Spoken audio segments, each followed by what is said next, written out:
Alright guys, so finally the long-awaited Innokin iTaste 134 review. So I gotta say, this thing is big and it's bad. So this thing is just as big as it looks and every bit as heavy as you would imagine. I mean, this is 100% stainless steel. You would probably hit this thing with a ball-peen hammer and not even damage the microprocessor or the battery compartment. Really, this is almost too much for an average man. You think you want the big, but you can't handle the big. You gotta be an extraordinary man, like me. Or Cookie Fair. I think she's got one too, and she loves it. It is actually an awesome smoking unit, or vaping unit, besides all of the frills and the incredible Road Warrior look to it. It has one of the most advanced microprocessors, and the thing is, it's only a variable wattage, and I really wasn't too hip to that when I first got it. I've never used the variable wattage option on a couple of the mods I have. I started with the variable volts, and I only know how to, adjust that to the ohms and everything. So I never switched to variable watts, but I gotta say, this thing has converted me. Now I see the light. Now I see why variable wattage is so much better and why it's going to be the vape of the future, really.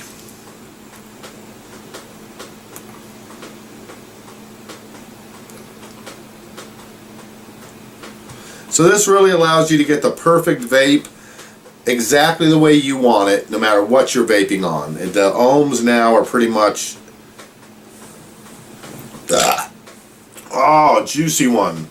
Oh, it tastes like stomach acid soup, my favorite. So when I first got it, I was thinking that it was lacking some things. Now, it doesn't have a display to read ohms, and so I'm thinking, how can one of the most expensive mods on the market not read ohms? But the fact is, it does read ohms. It just doesn't tell you about it because you don't need to know. This thing actually... Well, I'll explain the difference between the variable volts and the variable watt as I understand it, and basically why I think the variable wattage is superior. But let me go ahead and take one more vape off of this bad boy first, and then I'll get telling.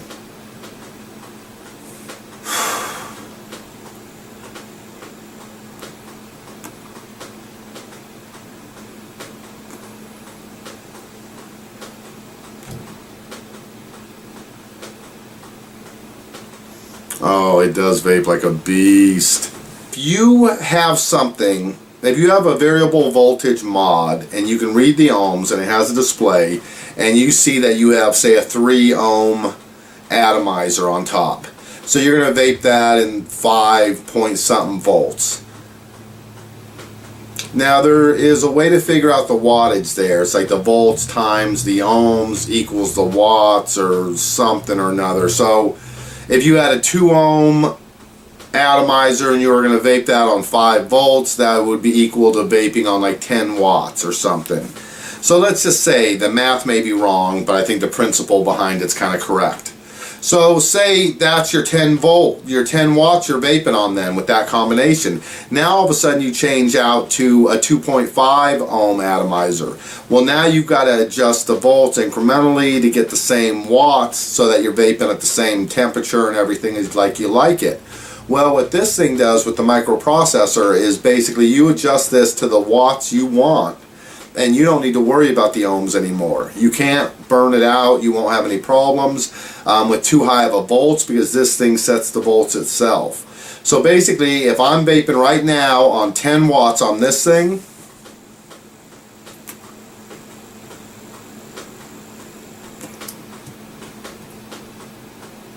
at 2.2 ohms, I can switch this right out for, let's say,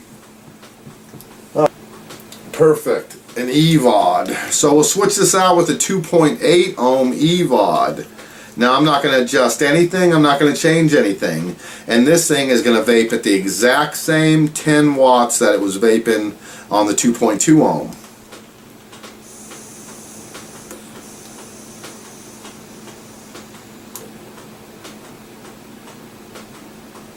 Beautiful. Really all you need to worry about is the e-juice and sort of how the e-juice likes to be vaped, whether it likes to be a little hotter or a little bit colder. You can adjust your watts, but then you can get that exact same perfect vape on that e-juice no matter what you're vaping it out of. Low resistance, high resistance, medium resistance, doesn't make any difference. The microprocessor figures it all out for you, and you get a perfect vape every time without having to do much thinking. And anytime you can do less thinking, better for me. So I've been Zooby Dooby. So I've been vaping this on 10 watts. I'm going to turn it up to 11 watts and let you guys see if you can notice a distinct amount of more vapor.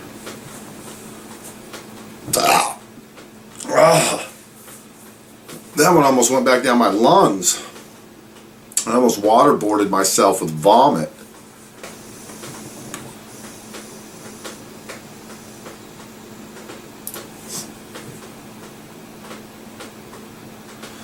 Oh, nice. I felt like it was a lighter vapor on that one for sure. Now the same thing, even 11 watts, I can kick on this lower ohms and I'm not going to have any problem with it.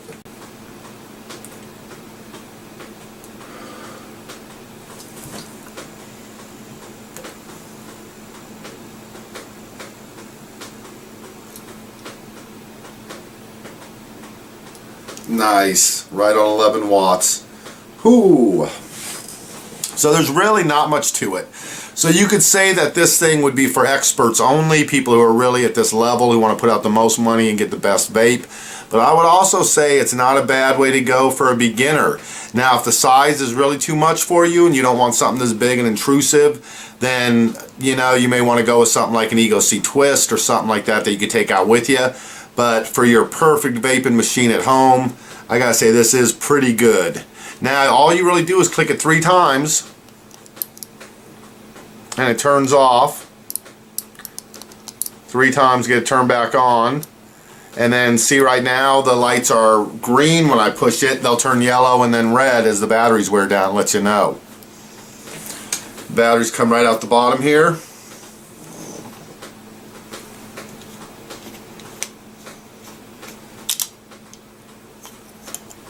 $18,650, the only battery it takes, and it's got a spring-loaded button on the bottom rather than a spring. Very nice.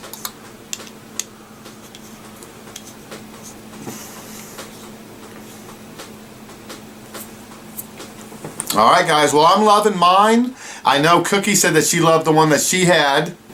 So I would definitely recommend this for people really wanting to get an ultimate type of a vape, somebody looking for maybe a second mod to have at home. I really wouldn't put this thing in my pocket unless it was like coming home from work on the bus or the subway and you were actually going to use this for self-protection. That's all stainless steel, baby. Every inch of it. So I do feel like this thing could probably last you a lifetime. With the quality of the microprocessor they have, you can see the entire tube. It's basically a Provari wrapped in a stainless steel cage on all sides. Very difficult to do almost anything to this. So unlike maybe an Evic, which does have some plastic parts, and I have heard some people having problems dropping it, I wouldn't imagine dropping this would do anything except bust your big toe if it landed on it. It's just so unnecessarily obnoxious, like me. That's probably what I like most about it.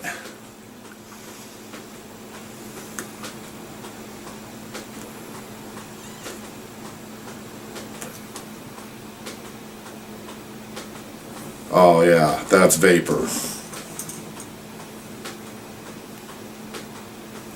I gotta go diagonal to fit it in the whole screen. Look at that.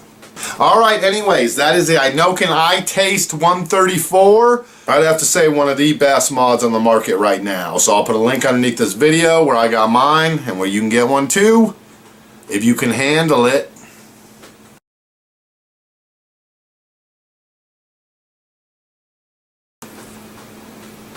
Alright, we'll see you guys tomorrow night as I take a look at the Pro Tank 2. I'll probably be vaping it on my 134, so you get another chance to take a look at both of these.